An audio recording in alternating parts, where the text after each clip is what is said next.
नमस्कार, आप देख रहे हैं डॉक्टर साहब आपके साथ मैं हूं मुस्कान। दर्शकों, आज के इस एपिसोड में हम बात करेंगे और ये जानेंगे कि जैसे ही मौसम में बदलाव आता है तो सर्दी बुखार एक ऐसी बीमारी है जो हर आम जन इससे परेशान होते हैं और उनको ऐसा होता ही है। आज हम इसी पे खास बातचीत करेंगे और ये जानेंगे कि बदलते मौसम के साथ अगर सर्दी बुखार हो तो ऐसे में क्या दवाइयाँ लें या फिर किन चीज़ों से बचना है या क्या खा चीज़ ऐसी चीज़ें हैं जो खाएँ।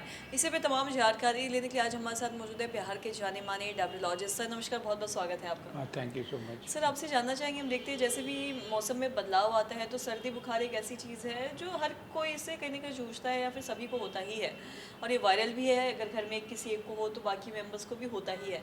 तो ऐसे में क्या कुछ खाना चाहिए, किन चीज़ों से बचना चाहिए, थोड़ा इस बारे में बताएं। एक्चुअली जब चेंज ऑफ सीज़न होता है फ्रॉम समर टू विंटर या monsoon to summer and summer to spring, जब भी मौसम चेंज होता है तो कुछ वेरिएशंस के वजह से वेदर के फीवर बहुत कॉमन प्रेजेंटेशन है।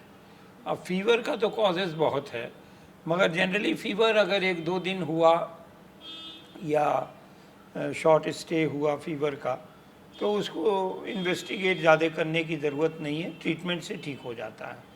मगर सर्टन फीवर्स जो कि सीजनल नहीं होता या वायरल होता या और कोई बैक्टीरियल होता या और कोई कारणों से होता, तो उसमें फर्दर इन्वेस्टिगेशन ज़रूरी है। मगर हम जो देखा है कि 70% ऑफ द केसेस जो फीवर के होते हैं due to common causes, seasonal variation of weather, due to colds and due to other dust and allergies बहुत लोगों को होता है। तो इसमें हम बाय प्रोसेस ऑफ एक्सक्लूजन हम लोग ये कर सकते कि उसका कॉज फाइंड आउट कर देते।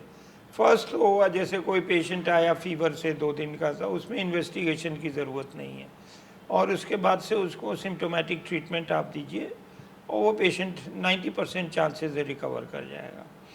अब फीवर के साथ और कोई सिम्टम्स है जैसे राइगर है या फीवर मोर देन 1 वीक से ज़्यादा परसिस्ट कर रहा है और पेशेंट्स का अदर साइन सिम्टोमेटोलॉजी शो कर रहा है कि उसका लॉस ऑफ एपेटाइट है, उसको जो है वीकनेस है, then we have to investigate. तो कॉमनली हम लोग इन्वेस्टिगेट करते, एक तो टोटल काउंट हम लोग चेक करते, उससे पता चलता कि फीवर वायरल है या बैक्टीरियल है। Generally with low total count it presents aetiology of viral fever, and bacterial है तो थोड़ा उसका टोटल काउंट बढ़ जाता है।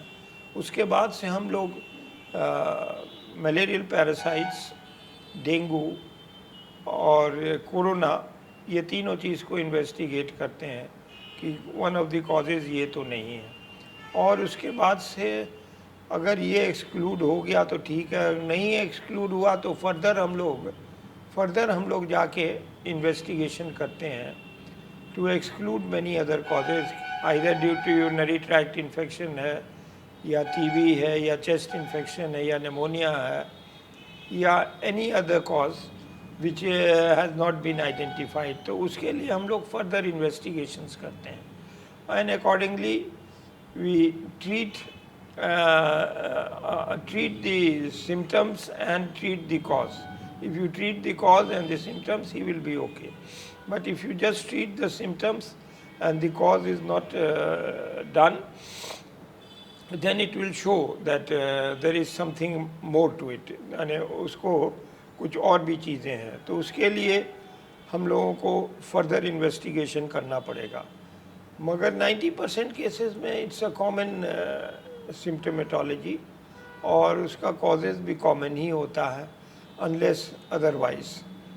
तो हम लोग इसको ट्रीट करते हैं और पेशेंट ठीक ही हो जाता है। कुछ केसेस में अगर सीरियस कुछ और फर्दर अंडरलाइंग पैथोलॉजी है तो फिर हम लोग को जो है फर्दर इन्वेस्टिगेशन करना पड़ता है। तो इसलिए आई फील कि it's by process of exclusion हम लोग जो है ट्रीटमेंट कर देते हैं। ये नहीं है तो उसके बाद next step, then third step, then fourth step.